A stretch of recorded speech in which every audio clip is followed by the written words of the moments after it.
Bonjour et bienvenue dans une nouvelle vidéo de la chaîne Intemporelle. Aujourd'hui, on va parler de comment s'habiller pour aller au travail. Donc, si c'est ta première fois sur la chaîne Intemporelle, de quoi est-ce que je parle? En gros, c'est du style classique masculin.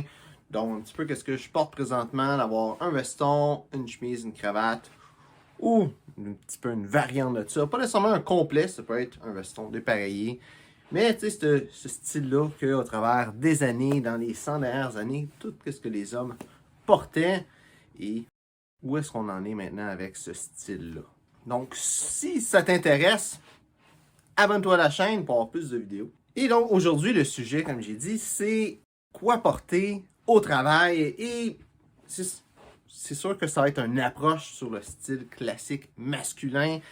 Donc, si tu as un uniforme pour aller au travail, tu n'as pas vraiment besoin de regarder cette vidéo-là. Si aussi le travail que tu fais, c'est une job répétitive, manuelle, ou est-ce que tu sais, porter un veston, ça va être encombrant, tu devrais pas regarder cette vidéo-là non plus, quoi que tu peux la regarder juste pour le plaisir aussi, mais ça ne s'adresse pas vraiment à toi. À qui ça s'adresse? C'est à quelqu'un que soit il a besoin de porter un complet pour aller au travail, ou quelqu'un qui pourrait avoir eu une promotion, quelque chose comme ça, ou une nouvelle job, où il a le goût de s'habiller bien, proprement, dans le but de bien paraître, pas nécessairement un complet. Donc, quoi porter? En réalité, le style vestimentaire pour travailler de nos jours, c'est quand même assez simple parce qu'il n'y a pas vraiment de code vestimentaire. Il va peut-être avoir, dans ton cas spécifique, si tu es un avocat par exemple, il faut que tu portes un complet. Il n'y a personne qui dit vraiment qu'il faut que tu portes un complet, surtout si tu es à ton compte, mais il faut que tu portes un complet. Peut-être que aussi il y a quelqu'un qui dit qu'il faut que tu portes au complet puis que tu n'es pas à ton compte. Il y a plusieurs milieux où il faut porter un complet, mais tous les complets ne sont pas faits égaux. Tu as des complets beaucoup plus décontractés, tu as des complets qui vont être beaucoup plus chics, beaucoup plus professionnels. Là, qu'est-ce que je porte présentement? C'est pas un complet, mais ce motif-là, brun avec carotté et tout ça, c'est beaucoup plus décontracté. Si j'avais aussi des pantalons qui vont aller avec, c'est pas quelque chose de vraiment approprié pour aller au travail, sauf si tu es dans un milieu de travail où c'est toi qui gères la place, qui gère peut-être ton département et que tu es dans un milieu où le monde ne va pas nécessairement bien s'habiller ou s'habiller de façon classique. En gros, une place où le monde va porter des t-shirts et des jeans. Là. Qu'est-ce qui est beaucoup plus approprié pour le milieu du travail? C'est des vêtements qui vont être bleus ou gris. Et il y a une raison en arrière de ça. Pour le bleu, premièrement, pourquoi est-ce que je dirais le bleu, c'est la meilleure couleur pour les vêtements masculins tout court. Si tu regardes dans le style classique, le bleu se retrouve littéralement partout. Tu peux avoir une cravate bleue comme que je porte présentement, qui n'est pas juste bleu, mais tu peux avoir du bleu dans les cravates, dans les chemises. Tu peux avoir du bleu dans les vestes ou n'importe quoi que tu vas mettre en dessous pour te garder au chaud. Il va y avoir du bleu dans les complets. Il va y avoir du bleu, même si c'est un veston dépareillé, des pantalons dépareillés. Des fois, on voit des souliers bleus, quoique là, on sort un petit peu du strict professionnel. Mais le bleu, c'est une belle couleur. Et il y a une raison pourquoi est-ce que le bleu, c'est si populaire et c'est une si bonne couleur que ça pour avoir l'air professionnel. La raison, c'est que notre peau, peu importe la couleur de peau que tu as, peu importe ton ethnicité, notre couleur de peau, c'est toute la même couleur, c'est juste une différente variante, une différente teinte de cette couleur-là. Et la fameuse couleur de peau, c'est une variante de la couleur orange. Donc, le bleu, c'est tout simplement la couleur complémentaire du orange. Qu'est-ce qui fait que du monde de n'importe quelle ethnicité, quand ils vont porter du bleu, ça va bien leur faire. Après ça, selon à quel point ta peau est foncée ou va être claire, les différentes teintes de bleu vont apparaître différemment sur toi. Là, c'est plus une question de contraste, vraiment que avec les couleurs primaires, secondaires, tout ça, puis comment est-ce qu'ils s'agencent bien. Mais le bleu, ça va bien à n'importe quel être humain.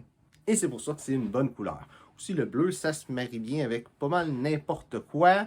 Et donc, historiquement, c'est une couleur qui a été beaucoup utilisée, ça, spécialement au cours des 100 dernières années, pour le milieu professionnel. Aussi, il y a eu des études qui démontrent que le bleu, et le gris aussi, mais surtout le bleu, dans ce cas-là, ça donne un sentiment de confiance et le monde de façon professionnelle, surtout des dans le monde de la vente vont beaucoup porter des complets bleus pour cette raison-là. Le gris a une raison similaire, puis je parle pas juste de gris pâle, je parle aussi de gris foncé, de toutes les variantes de gris, sauf, c'est plus vraiment du gris, mais le blanc et le noir.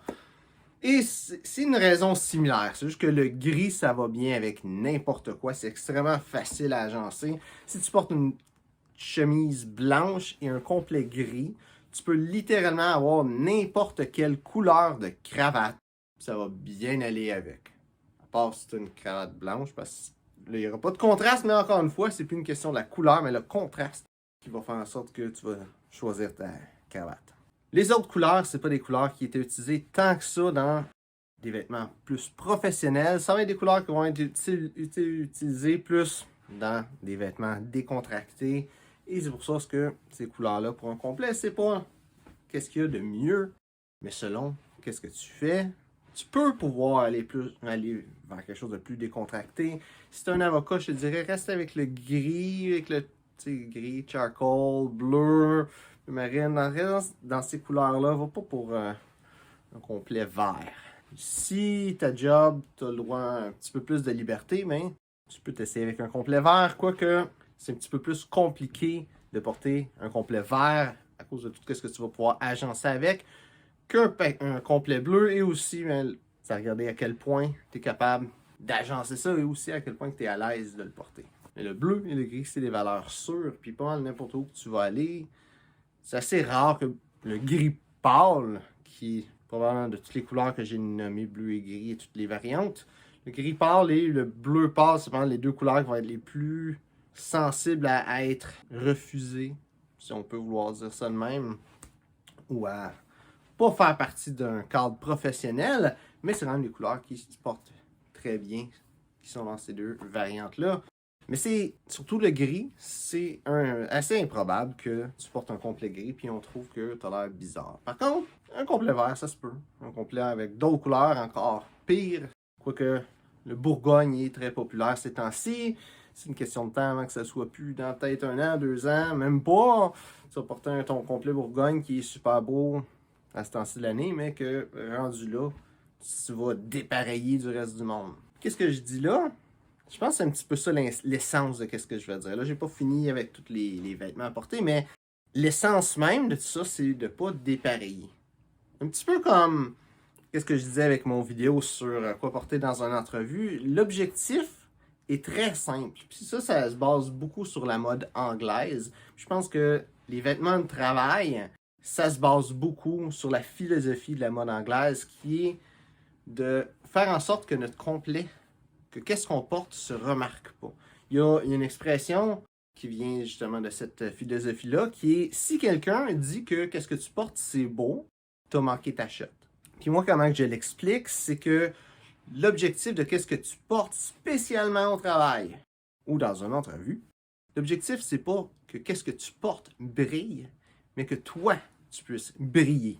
Et les vêtements, c'est juste pour supporter qui est-ce que tu es. Maintenant, pour continuer avec ça, la prochaine chose que tu vas voir porter, c'est une chemise. Les deux seules couleurs, entre guillemets, acceptables, c'est le bleu pâle, comme qu'est-ce que je porte présentement, quoique ça, c'est une chemise décontractée. On le voit avec le motif qui est pas tout à fait bleu uni, ou du blanc.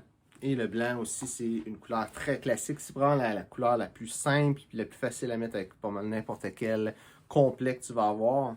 Si tu es dans un milieu un peu plus décontracté, tu peux te permettre d'autres couleurs. Même si tu es dans un milieu un peu plus sobre, tu peux y aller avec des couleurs pâles. Ça peut être un petit vert très pâle, un blanc cassé qui tourne sur le vert, sur le jaune, sur le mauve, le rose, une autre couleur. Tu peux y aller avec ça, sauf si c'est extrêmement conservateur la place que tu es, mais je dirais à moins que ce soit des personnes âgées qui dirigent la place que tu travailles, puis que leur règle vestimentaire est très stricte, ou que tu as un poste de cadre très important, ou une place où vraiment l'apparence est extrêmement importante. Généralement, une chemise rose, une chemise verte pâle, tu devrais être capable de t'en sortir assez bien. Et si, au contraire, c'est vraiment décontracté, encore plus décontracté, tu n'as même pas besoin de porter un complet, puis que même peut-être des jeans comme pantalon, ça se tolère, tu peux y aller avec pas mal qu'est-ce que tu veux comme chemise en réalité. Si les pantalons n'ont pas besoin d'être chic et de fitter avec ton veston, ta chemise, ça peut être même une chemise décontractée. En réalité, pour rester avec le style classique masculin, je te dirais de quand même rester avec des choses sobres. Ça peut être une chemise plus foncée, mais l'objectif pour ta chemise, c'est qu'elle contraste avec ton veston. Donc, si ton veston, c'est quelque chose de brun comme ça, qu'est-ce que tu vas avoir? Ou tu vas peut-être avoir un veston bleu marine aussi, des choses foncées. Essaie de garder des chemises pâles. Si, au contraire, là, c'est l'été qui arrive, puis là, tu commences à t'acheter des vestons qui sont pâle, peut-être un veston en lin de la couleur naturelle du lin ou un veston bleu pâle. Fais l'inverse, achète des chemises qui sont foncées. Si tu as une chemise bleu foncé, ça va bien aller avec un veston qui est bleu pâle. Ou même, tu sais, y aller avec d'autres couleurs. Maintenant, pour ce qui est de la cravate, il y a... Si c'est décontracté, je pense que tout ce que j'ai dit, ça se finit pas mal là parce que si tu es dans une place décontractée, la cravate, c'est déjà si le complet puis le veston est optionnel, la cravate, elle l'est déjà. Parce que tu devrais pas porter de cravate sans porter de veston. Tu peux porter un veston sans cravate, mais pas l'opposé. Mis à part si tu es ingénieur, qui est le seul corps de métier qui est attendu que tu aies une cravate et pas de veston. Donc, si ta job c'est décontracté, tu n'as pas besoin de te mettre une cravate. Par contre, je te conseillerais de te mettre une pochette ou qu'est-ce que beaucoup de monde appelle un mouchoir de poche, qui n'est pas un mouchoir en réalité parce que c'est fait spécifiquement pour être mis dans une pochette. Ça pourrait être aussi un mouchoir qui est fait pour se moucher, mais que le monde l'utilise plus, mais que tu te mets juste dans ta pochette, dans ta petite poche comme ça. Juste ça, ça va donner un petit style et ça va montrer que tu fais attention à ce que tu portes. Maintenant, pour un emploi que tu vas avoir qui demande plus de rigueur dans ce que tu portes, qui va être moins décontracté finalement, ça va vraiment aller selon le niveau que tu vas être décontracté. Si tu portes une cravate, le motif qu'il va avoir va déterminer à quel point c'est chic ou décontracté. Si tu as un motif, pour y aller dans le plus décontracté, si la cravate que ça, c'est une cravate de Noël ou avec des faces de Garfield dessus, c'est extrêmement décontracté et c'est à déconseiller. Je dirais même, peut-être c'est une belle cravate de Noël, que c'est pas un reine qui a échappé un seau sur le Père Noël ou quelque chose de même qui est en train de peinturer les lignes. Là. Si c'est juste une cravate bleue avec des étoiles ou des flocons, quelque chose comme ça, que c'est un motif régulier, ça peut passer dans un cadre plus décontracté ou à la limite c'est un party de Noël, mais pas nécessairement mon travail ici. Tu as besoin de porter quelque chose de chic. Maintenant, l'autre niveau un petit peu plus sérieux, c'est tous les motifs qui vont être un petit peu plus extravagants, si on peut dire ça comme ça. Toutes les choses vont être comme fleuries ou peut-être des motifs, des plumes, admettons, ou pas quelque chose de gros. Ça va en rester dedans les affaires de Noël puis les faces de Garfield. Là. Des pois aussi, du parsley qui est pas mal que ce que j'ai là ici. Là. Ça, c'est quand même décontracté. C'est moins décontracté que d'autres types de cravates. Mais si c'est un endroit très sobre où ce que tu travailles et que tu es attendu de t'habiller vraiment bien et d'un niveau quand même assez formel, ça sera pas nécessairement bon pour toi. Maintenant, aujourd'hui, la plupart des places sont pas formelles à ce point-là, donc tu peux porter une cravate en parsley quand même assez facilement n'importe où, parce que tu as besoin de porter un complet, puis il n'y a pas grand monde qui va t'en vouloir. C'est juste dans certains cas que tu pourras pas. Je dirais que le parsley, c'est pas mal le plus bas que tu pourrais aller dedans la formalité de ce que tu vas porter, même si ce que tu vas porter, c'est décontracté. Je te déconseille les affaires, les grosses cravates de Noël solides, puis les faces de Garfield et compagnie. Porte pas ça au travail. Maintenant, un autre niveau de formalité un peu plus haut, c'est les cravates rayées et les cravates carottées. Je vais mettre ça dans la même famille. Personnellement, je te dirais que c'est pas tout à fait dans la même famille. Puis il y a une raison avec ça. C'est que, historiquement, les rayures, c'est réservé à la ville. Donc, tous les vêtements rayés, c'est des vêtements de ville. Et tous les vêtements carottés, c'est des vêtements de campagne. Donc, présentement, qu'est-ce que je porte avec du carotté et du rayé? Historiquement, ça se fait pas. Tu n'es pas supposé de porter des rayures et du carotté. Par contre, moi, je considère qu'une règle qui est beaucoup plus importante, c'est de faire en sorte que tu n'aies pas tous les mêmes patterns qui se suivent un à côté de l'autre. Donc, du rayé et du carotté, ça va bien ensemble. Moi, je trouve que ça va bien. Si t'es pas de cette avis-là, porte pas d'oreiller de karaté ensemble. Mais si tu veux bien t'habiller, je te dirais, encore selon le degré de formalité, si c'est très, très, très conservateur, peut-être que le karaté, tu pourras pas sur une cravate. Mais règle générale, tu devrais être pas pire. Les rayures, par contre, ça va bien se porter même dans un endroit assez conservateur parce que les cravates que l'armée avait ou que les grandes universités ont, c'est des cravates qui sont rayées. Donc, classiquement, c'est une cravate qui est assez haut dans le niveau de formalité. Par contre, c'est aussi des cravates que tu peux porter avec n'importe quoi. Autant le karaté que les rayures, c'est des cravates avec un motif très classique masculin. C'est pas des motifs un peu plus extravagants comme les proies qui est pas tant un motif masculin que ça, ou le parsley qui est un motif indien. Les rayures et le karaté, c'est un motif classique anglais, puis aussi en dehors de l'Angleterre, mais comme j'ai dit, la philosophie anglaise, c'est ça qui est ancré dedans le style vestimentaire professionnel, du moins au Canada. En France, je sais que la philosophie en arrière d'un complet, de bien s'habiller, est différente de l'Angleterre, mais quand même assez proche, plus que l'Italie, par exemple. Et finalement, la cravate qui est la plus chic, la plus élégante, c'est une cravate qui va être unie. Personnellement, je te déconseille une cravate unie si tu n'as pas besoin de t'habiller chic. Présentement, qu'est-ce que je porte présentement? Je pourrais porter une cravate unie, sauf que j'ai beaucoup de couleurs unies. Fait que dans ce cas-là, ça serait pas autant une bonne idée. Mais tu peux porter une cravate unie avec des vêtements décontractés, mais il y a quand même un certain clash de formalité. Cravate unie, c'est très formel, et présentement, qu'est-ce que je porte? C'est pas formel du tout. C'est décontracté qu'est-ce que je porte présentement. À l'opposé, si tu portes un complet, une cravate unie, ça va très bien aller. Personnellement, je te dirais, la cravate, c'est littéralement la chose que tu as le plus de jeu puis de lousse à laisser aller ta personnalité. La cravate et la pochette en réalité. Et les deux, c'est avec ça que tu peux t'amuser. À quelque part, c'est une question de trouver c'est quoi le degré de formalité qui est important où est-ce que tu travailles. La meilleure façon, c'est de regarder le monde autour de toi. Le monde, tu sais, quand tu vas dans une place pour faire l'entrevue, parle au monde, ou même sans les parler, fais juste le regarder c'est quoi les cravates qu'ils ont. C'est sûr que tout le monde a des cravates unies, c'est parce que c'est une place où il faut que tu portes une cravate unie, puis si tu portes du parsley, ben tu vas avoir l'air bizarre. Par contre, si tu vois plein de monde qui porte juste des cravates de parsley, des carottés, des rayés, tout le kit, ben là, ça te montre que tu peux porter qu'est-ce que tu veux et y aller.